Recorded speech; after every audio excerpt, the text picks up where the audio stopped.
experience with one of my redneck homeboys. He took the boy mudding. A lot of dope stuff happened and some bad, really bad happened. 5 things to know before you go mudding.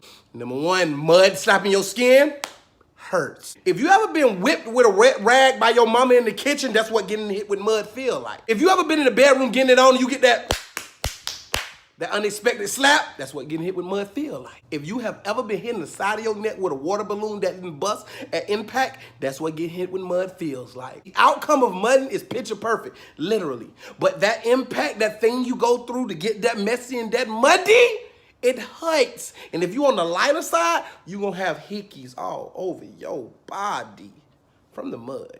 Number 2, do not let them talk you into taking your car mudding. Now in Naples, Florida, it's a place called the Estates. The Estates is the woods. If you country, you live in the Estates. So they have mud pits out there in the Estates. I drove my 2015 Nissan Altima to the Estates. Everything was going well. Everybody was so excited. It was a lot of woo, it was a lot of rap music, a lot of country music being played at the same time. Shouts out to Second Chance. Boy, they love your song, Kicking It Country. Oh my gosh. Because I was involved in all the excitement. I was go, woo, yeah, dog, do it again. They were like, Josh, bring your car down. I was like, nah, this is Altima. They say put the Altima in the middle. I said, I don't care, I'm gonna put the Altima in the middle. And I drove my Altima in the middle, and I got like $8,000 worth of damage that my insurance is not trying to cover. Nissan Altimas with no extensions, no lifted kit, no extra nothing factory are not made for mudding. Luckily, the people I was with felt bad for me and they chipped in and they gave me enough money to get my car fixed, but don't you ever let nobody boost your head up to put a car in the middle of mud that ain't built for mudding, like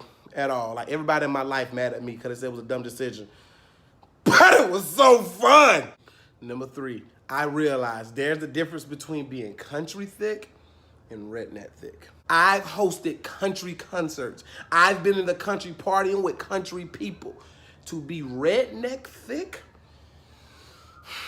I am stamping it right now. I'm saying it right now on camera. I don't understand how racism can ever exist. Because these redneck dudes, the way they women is built is just like the black chicks from where I'm from is built.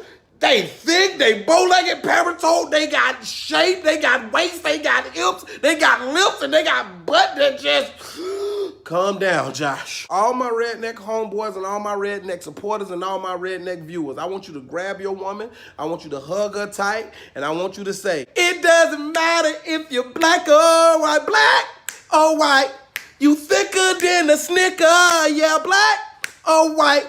You thicker than a snicker, yeah. Number 4, if mudding ain't something you do on and often, do not get on the back of a truck while a truck is in a mud pit trying to get out of the mud pit. Because I was filled with mud and my car had just got towed out and I was over there enjoying myself watching everything they was doing. I noticed there was a few dudes on the back of the truck and they hanging on and they dancing, they woo, and they electric sliding on the back of the truck and everything and they ain't falling out. So somebody was like, hey, Josh Pray, you should go do it. I was like, Josh Pray? They say Josh Pray. I said, you said my own name. That means I can trust you. I'm gonna go do it. I got on the back of an F-150 and it had pipes on the back of it. Now I was holding on to a pipe like a stripper because once I got on the back of the truck, I realized I ain't had a proper foot attire because I saw them doing this in Crocs and boots and I had on my Nikes that are through right now, but I was hanging it like a stripper and I was holding on because I didn't want everybody to know I was scared. But when the truck swung this way, I didn't know I should have swung my body this way. So when the truck swung his body this way, I swung my body that way. And for a second, I thought I could fly. But if you've never been swung off the back of a truck, time stops. You can see, you can count the teeth in people's mouth. The women don't look as thick no more. The person in that driver truck is like... And for me to be my age, I started thinking, man, this is immature. Man, you got kids. How you gonna explain this to your kids? The next thing I remember, I was in a chair, sitting watching with a blanket over me, and people asking me, am I all right? Should they call the ambulance? Nah, I'm straight. I'm straight. I'm done mudding. I'm straight, but I'm done mudding for today. I don't want to go mud no more. I don't want to mud no more. And number 5, no matter what time the mudding start, it doesn't end until they stop, do a bonfire, and go through that. Now, the mudding party started around 2 p.m. in the States.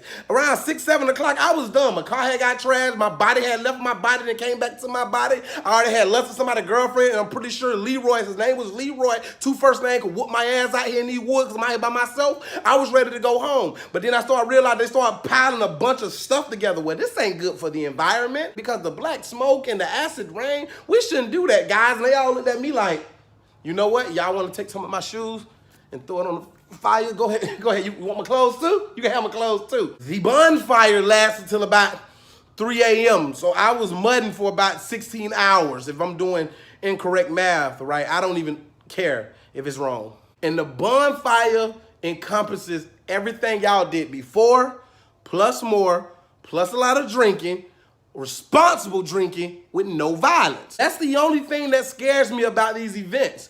Y'all can drink, y'all can party, y'all can crash, y'all can curse.